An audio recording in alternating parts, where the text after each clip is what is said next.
ಸ್ನೇಹಿತರೆ, ಇಂದು ರೇಣುಕಾ ಸ್ವಾಮಿ ಪ್ರಕರಣದಲ್ಲಿ ಕೋರ್ಟ್ನಲ್ಲಿ ವಿಚಾರಣೆ ನಡೆಯುವಾಗ ದೊಡ್ಡ ಹೈಡ್ರಾಮಾನೇ ನಡೆದಿದೆ.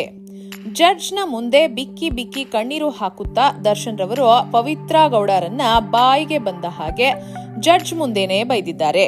ಇದಕ್ಕೆ ಜಡ್ಜ್ ಮಾಡಿದ್ದೇನು ಗೊತ್ತಾ? ಅಷ್ಟೇ ಅಲ್ಲದೆ ದರ್ಶನ್ ರವರು ಇಟ್ಟಿದ್ದ ಬೇಡಿಕೆಗಳನ್ನೆಲ್ಲ ನಿರಾಕರಿಸುತ್ತಾ ದರ್ಶನ್ ರವರಿಗೆ 14 ವರ್ಷ ಜೈಲು ಶಿಕ್ಷೆ ಗ್ಯಾರಂಟಿ ಎನ್ನಲಾಗ್ತಿದೆ ಮತ್ತು ಪವಿತ್ರ ಗೌಡಗೆ ಜಡ್ಜ್ ಛೀಮಾರಿ ಹಾಕಿದ್ದಾರೆ. ಅಸಲಿಗೆ ಇವತ್ತು ಕೋರ್ಟ್ನಲ್ಲಿ ನಡೆದಿದ್ದೇನು? ಎಲ್ಲಾ ಸಂಪೂರ್ಣ ಮಾಹಿತಿಯನ್ನು ನೋಡುವ ಮುನ್ನ ಕನ್ನಡದ ನಂಬರ್ 1 ಹೀರೋ ಆಗಿದ್ದ ದರ್ಶನ್ ರಾಜನಂತೆ ಬದುಕ್ತಿದ್ರು.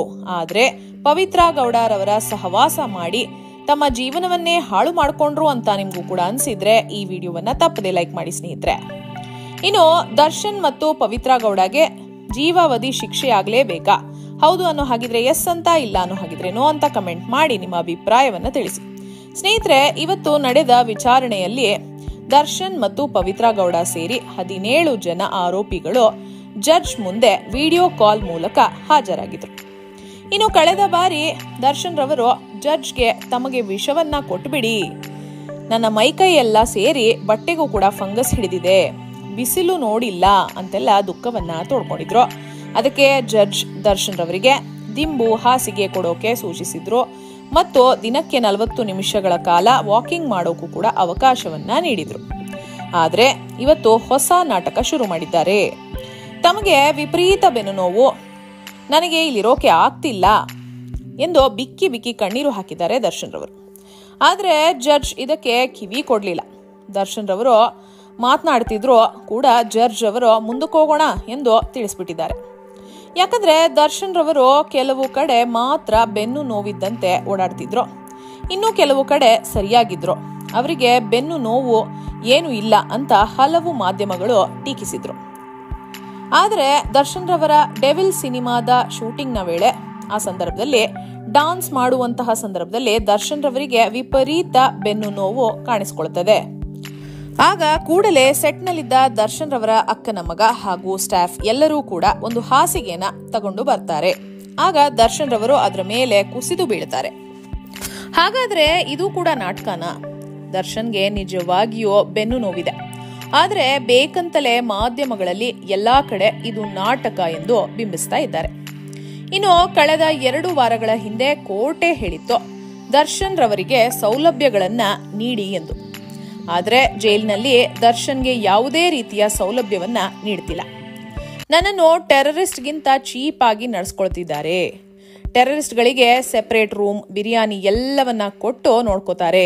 ಆದ್ರೆ ನಾನು ಕೇಳ್ತಿರೋದು ಒಂದು ಹಾಸಿಗೆ ಮತ್ತು ಮೆತ್ತನೆಯ ಒಂದು ದಿಂಬು ಹಾಗೂ ಒಂದು ಬ್ಲಾಂಕೆಟ್.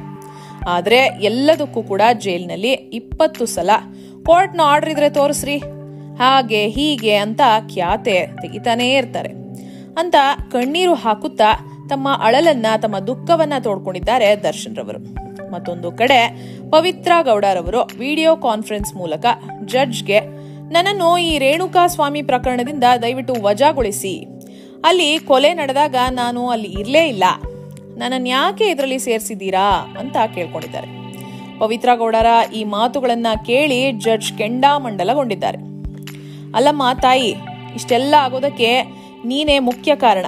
ನಿನಗೆ ಬಂದಿರೋ ಒಂದು ಮೆಸೇಜ್ಗಳನ್ನ ಡಿಲೀಟ್ ಮಾಡಿಬಿಟ್ಟಿದ್ರೆ ಆಗೋಗ್ತಿತ್ತು, ಅಥವಾ ಪೊಲೀಸ್ ಠಾಣೆಗೆ ಹೋಗಿ ಒಂದು ದೂರು ಕೊಟ್ಟಿದ್ರೆ ಪೊಲೀಸ್ನವರೇ ಕಾನೂನು ಕ್ರಮ ತೆಗೆದುಕೊಳ್ತಿದ್ರು. ಆದ್ರೆ ನೀನು ಅದನ್ನ ಬಿಟ್ಟು ದರ್ಶನ್ ಮ್ಯಾನೇಜರ್ಗೆ ಹೇಳಿ ಆ ರೇಣುಕಾ ಸ್ವಾಮಿನ ಕಿಡ್ನಾಪ್ ಮಾಡಿಸ್ದೆ, ಅಲ್ಲಿಂದ ಶೆಡ್ಗೆ ಬಂದ ಮೇಲೆ ನಿನ್ನ ಚಪ್ಪಲಿಯಿಂದ ಹಲ್ಲೆ ಮಾಡಿದ್ಯಾ. ಅಷ್ಟೇ ಅಲ್ಲದೆ ಕಿಲ್ ಹಿಮ್, ಅವನನ್ನ ಬಿಡಬೇಡಿ ಅಂತ ದರ್ಶನ್ ಮತ್ತು ಗ್ಯಾಂಗ್ಗೆ ಪ್ರಚೋದನೆ ಕೂಡ ಮಾಡಿದ್ದೇ ನೀನು. ನಿನ್ನ ಮಾತು ಕೇಳ್ಕೊಂಡು ದರ್ಶನ್ ಮತ್ತು ಅವರ ಸಂಗಡಿಗರು ಅವನನ್ನ ಮುಗಿಸ್ಬಿಟ್ರು. ಈಗ ಎಲ್ಲ ಮಾಡ್ಬಿಟ್ಟು ನಾನೇನ್ ಮಾಡಿದೆ, ಇದಕ್ಕೂ ನನಗೂ ಸಂಬಂಧನೇ ಇಲ್ಲ, ನನ್ನನ್ನ ಕೇಸ್ನಿಂದ ವಜಾ ಮಾಡ್ಬಿಡಿ ಅಂತಿದ್ಯಲ್ಲ, ಯಾರಮ್ಮ ಒಪ್ಕೊಳ್ತಾರೆ ಇದನ್ನ? ನಿನಗೆ ಪಶ್ಚಾತ್ತಾಪನೇ ಆಗ್ತಿಲ್ವಾ? ನಿನ್ನ ಚಪ್ಪಲಿಲೂ ಕೂಡ ರೇಣುಕಾ ಸ್ವಾಮಿ ರಕ್ತ ಕೂಡ ಅಂಟಿತ್ತು. ಈ ಕೇಸ್ನಲ್ಲಿ A1 ಆರೋಪಿನೇ ನೀನು. ಯಾರಿಗಾದ್ರೂ ಈ ಕೇಸ್ನಲ್ಲಿ ಅತಿ ಹೆಚ್ಚು ಶಿಕ್ಷೆ ಆದ್ರೆ ಅದಾಗೋದು ಮೊದಲು ನಿನಗೆ ಎಂದು ಜಡ್ಜ್ ಗುಡುಗಿದ್ರು. ಆಗ ಪವಿತ್ರ ಗೌಡ ಏನನ್ನೂ ಮಾತನಾಡದೆ ಕಣ್ಣೀರು ಹಾಕಿದ್ದಾರೆ. ಇನ್ನು ಈ ಹಿಂದೆ ದರ್ಶನ್ಗೆ ಜೈಲಿನಲ್ಲಿ ರಾಜಾತಿಥ್ಯವನ್ನ ನೀಡಲಾಗಿತ್ತು. ಜೈಲಿನಲ್ಲಿ ಸೆಲೆಬ್ರಿಟಿ ಟ್ರೀಟ್ಮೆಂಟ್ ನ ಕೊಡಲಾಗಿತ್ತು. ಅವರು ಲಾನ್ ಮೇಲೆ ಸಿಗರೇಟ್ ಹೊಡೆಯೋದಾಗ್ಲಿ, ಟೀ ಕುಡಿಯೋದಾಗ್ಲಿ, ರೌಡಿ ಶೀಟರ್ಗಳ ಜೊತೆ ಕಾಣಿಸ್ಕೊಂಡಿದ್ರು ಮತ್ತು ವಿಡಿಯೋ ಕಾಲ್ಗಳಲ್ಲಿ ಮತ್ತು ಈ ಫೋನ್ ಯೂಸೇಜ್ ನ ಎಲ್ಲವನ್ನ ಮಾಡಿಕೊಂಡು VIP ಟ್ರೀಟ್ಮೆಂಟ್ ನ ತೆಗೆದುಕೊಳ್ತಿದ್ರು. ಇದೆಲ್ಲವನ್ನ ಗಮನಿಸಿದ ಸುಪ್ರೀಂ ಕೋರ್ಟ್ ಹೈಕೋರ್ಟ್ ನ ತರಾಟೆಗೆ ತೆಗೆದುಕೊಂಡಿತ್ತು. ಯಾವ ಒಂದು ಆಧಾರದ ಮೇಲೆ ಇವರಿಗೆ ನೀವು ಬೇಲ್ ಅನ್ನ ಕೊಟ್ರಿ, ಮೆಡಿಕಲ್ ಟ್ರೀಟ್ಮೆಂಟ್ ಅಂತ ಹೇಳಿ ಅವರು ಬೇಲ್ ತಗೊಂಡಿದ್ದಾರೆ, ಆದ್ರೆ ಮೆಡಿಕಲ್ ಟ್ರೀಟ್ಮೆಂಟ್ ಆಗಿಲ್ಲ. ಬದಲಾಗಿ ಅವರು ಬೆನ್ನು ನೋವು ಅಂತ ಹೇಳಿ ಬೇಲ್ ಅನ್ನ ತೆಗೆದುಕೊಂಡವರು ನಂತರ ಫಾರಿನ್ ಟ್ರಿಪ್ ಹೊಡ್ಕೊಂಡು ಫ್ಯಾಮಿಲಿ ಜೊತೆ ಎಂಜಾಯ್ ಮಾಡ್ಕೊಂಡಿದ್ದಾರೆ ಮತ್ತು ಕೆಲಸದಲ್ಲಿ ಅವರು ಓಡಾಡ್ಕೊಂಡಿದ್ದಾರೆ. ಅದಕ್ಕೆ ಯಾವ ಆಧಾರದ ಮೇಲೆ ನೀವು ಬೇಲನ್ನ ಕೊಟ್ರಿ ಅಂತ ಸುಪ್ರೀಂ ಕೋರ್ಟ್ ಹೈಕೋರ್ಟ್ ನ ತರಾಟೆಗೆ ತೆಗೆದುಕೊಂಡಿತ್ತು ಮತ್ತು ಸ್ಟ್ರಿಕ್ಟ್ ಆದೇಶವನ್ನ ಕೂಡ ಹೊರಡಿಸಿದೆ. ಕಾನೂನಿನ ಒಂದು ಅಡಿಯಲ್ಲಿ ಯಾರು ಕೂಡ ಬಡವ ಶ್ರೀಮಂತ ಅಂತ ನೋಡಬಾರ್ದು. ಜೈಲಿಗೆ ಬಂದ ಮೇಲೆ ಯಾರು ಕೂಡ ಸೆಲೆಬ್ರಿಟಿ ಅಲ್ಲ, ಯಾರು ಕೂಡ ಪ್ರಭಾವಿಗಳು ಅಂತ ನೋಡಬಾರ್ದು. ಎಲ್ಲರಿಗೂ ಕೂಡ ಸಮಾನವಾಗಿ ಎಲ್ಲಾ ಖೈದಿಗಳನ್ನ ಹೇಗೆ ನೋಡ್ತಾರೋ ಅದೇ ರೀತಿ ನೀವು ದರ್ಶನ್ಗೂ ಕೂಡ ನೋಡ್ಕೋಬೇಕಿತ್ತು. ಈ ರೀತಿ ನೀವು VIP ಟ್ರೀಟ್ಮೆಂಟ್ ಕೊಟ್ಟಿದ್ದು ತಪ್ಪು ಅಂತ ಹೇಳಿ ಚೀಮಾರಿಯನ್ನ ಹಾಕಿತ್ತು ಸುಪ್ರೀಂ ಕೋರ್ಟ್. ಇದಾದ್ಮೇಲೆ ಇನ್ ಮುಂದೆ ಏನಾದ್ರೂ ದರ್ಶನ್ಗೆ ಈ ರೀತಿ ಒಂದು VIP ಟ್ರೀಟ್ಮೆಂಟ್ ಕೊಡೋದು ಕಂಡು ಬಂದಲ್ಲಿ ನಾವು ಸ್ಟ್ರಿಕ್ಟ್ ಆಗಿ ಖಂಡಿತವಾಗಿಯೂ ಆಕ್ಷನ್ ತಗೋತೀವಿ ಅಂತ ಹೇಳಿತ್ತು. ಅಷ್ಟೇ ಅಲ್ಲದೆ ಎಲ್ಲ ಅಧಿಕಾರಿಗಳನ್ನ ಸಮೇತ ಜೊತೆಗೆ ಹೋಮ್ ಮಿನಿಸ್ಟ್ರಿಯನ್ನು ಕೂಡ ನಾವು ಕೋರ್ಟ್ಗೆ ಎಳಿತೀವಿ, ಕೋರ್ಟ್ನ ಕಟಕಟೆಗೆ ಎಳಿತೀವಿ ಅಂತ ಸುಪ್ರೀಂ ಕೋರ್ಟ್ ಆದೇಶವನ್ನ ಹೊರಡಿಸಿತ್ತು.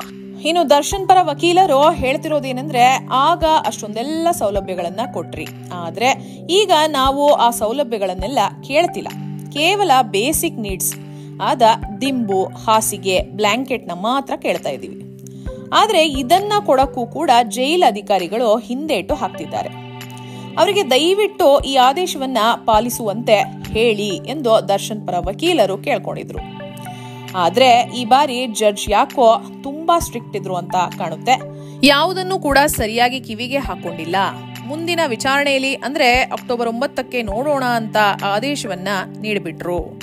ಮತ್ತೊಂದು ಕಡೆ ದರ್ಶನ್ಗೆ ಎಷ್ಟೆಲ್ಲ ನರಕ ಯಾತನೆ ಆಗ್ತಿದ್ರು ಕೂಡ ಪತ್ನಿ ವಿಜಯಲಕ್ಷ್ಮಿರವರು ಮಾತ್ರ ಯಾವುದೇ ಪ್ರತಿಕ್ರಿಯೆಯನ್ನ ನೀಡುತ್ತಿಲ್ಲ, ಸೈಲೆಂಟ್ ಆಗ್ಬಿಟ್ಟಿದ್ದಾರೆ.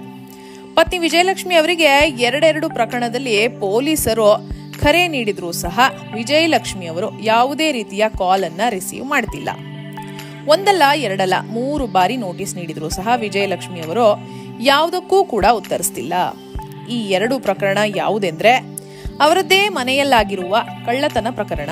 ವಿಜಯಲಕ್ಷ್ಮಿ ಅವರು 3 ಲಕ್ಷ ಕಳುವಾಗಿದೆ ಅಂತ ಕಂಪ್ಲೇಂಟ್ ಏನೋ ಕೊಟ್ರು.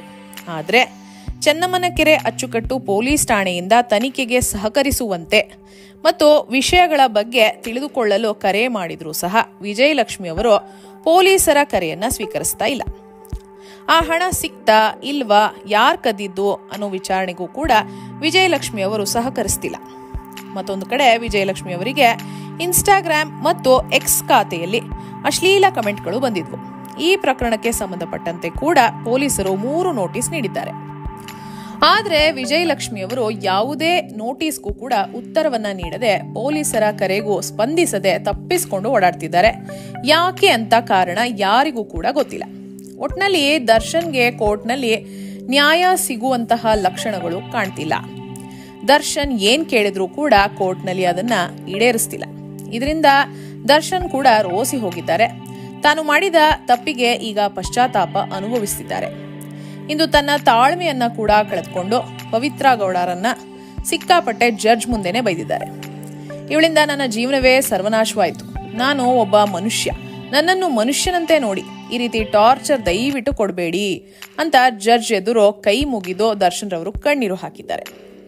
ಆದ್ರೂ ಕೂಡ ರಾಜನಂತೆ ಲ್ಯಾಂಬೋರ್ಗಿನಿ ಕಾರ್ನಲ್ಲಿ ಓಡಾಡ್ಕೊಂಡು ಲಕ್ಷಾಂತರ ಮಂದಿ ಅಭಿಮಾನಿಗಳ ಮುಂದೆ ಆರಾಮಾಗಿ ಓಡಾಡ್ಕೊಂಡಿದ್ದ ದರ್ಶನ್ ಈ ರೀತಿ ಜಡ್ಜ್ ಮುಂದೆ ಕೇವಲ ಒಂದು ತಲೆದಿಂಬು ಮತ್ತು ಹಾಸಿಗೆ ಹಾಗೂ ಬ್ಲಾಂಕೆಟ್ಗಾಗಿ ಕಣ್ಣೀರು ಹಾಕ್ತಿದ್ದಾರೆ ಅಂದ್ರೆ ನೋಡೋಕೆ ತುಂಬಾನೇ ಬೇಜಾರಾಗುತ್ತೆ. ಇನ್ನು ದರ್ಶನ್ ರವರ ಈ ಸ್ಥಿತಿಯ ಬಗ್ಗೆ ನಿಮ್ಮ ಅನಿಸಿಕೆ ಅಭಿಪ್ರಾಯಗಳನ್ನ ದಯವಿಟ್ಟು ಕಮೆಂಟ್ ಬಾಕ್ಸ್ ನಲ್ಲಿ ತಿಳಿಸಿ. ಹಾಗೆ ಈ ವಿಡಿಯೋವನ್ನ ತಪ್ಪದೇ ಎಲ್ಲರಿಗೂ ಶೇರ್ ಮಾಡಿ. ಧನ್ಯವಾದಗಳು.